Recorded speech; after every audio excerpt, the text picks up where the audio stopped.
When I spoke to Schwalbe Australia about my 2,300 kilometre journey across New Zealand, it was after a tyre with a lot of versatility.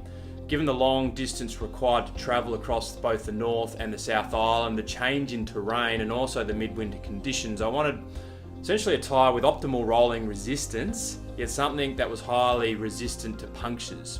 Given the changing landscape from the rolling countryside on the North Island to the gritty coarse alpine roads on the South Island, Schwalbe Australia gave me two tyres to utilise, a Tubeless Pro 1, which is a 25mm tread, and a 30mm G1 Speed, which is a thicker 30mm tread, more so designed for those alpine gritty roads that I would encounter on the South Island. So after spending 13 days straight on these tubeless tyres from Schwalbe Australia, there are essentially three things that I'd like to talk you through right now.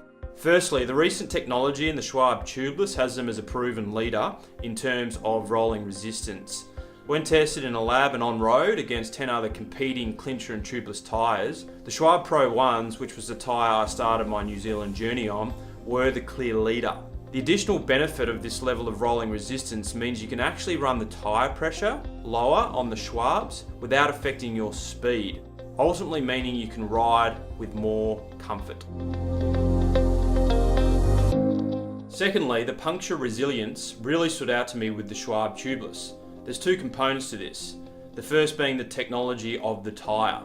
Schwalbe use a combination of patented features including something called micro skinning, which is a blending together of high tensile fabric with the rubber itself.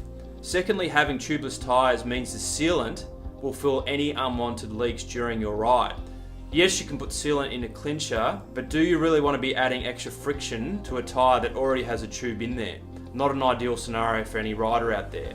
In New Zealand, I experienced a couple of unwanted punctures during the initial heavy rain periods on the North Island. Fortunately, the sealant was there on a couple of those occasions to capture the leaks, mitigating any need to stop for tyre retention.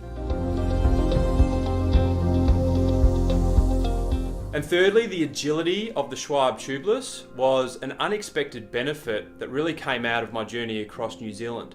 At times I was riding on unfamiliar dark country roads and I just wanted to revert back to my safe haven.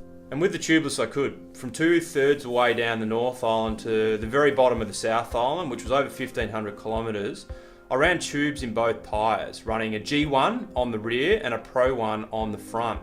In hindsight, I didn't actually need to run tubes in there because I experienced no flats whatsoever across those remaining 1,500 kilometres.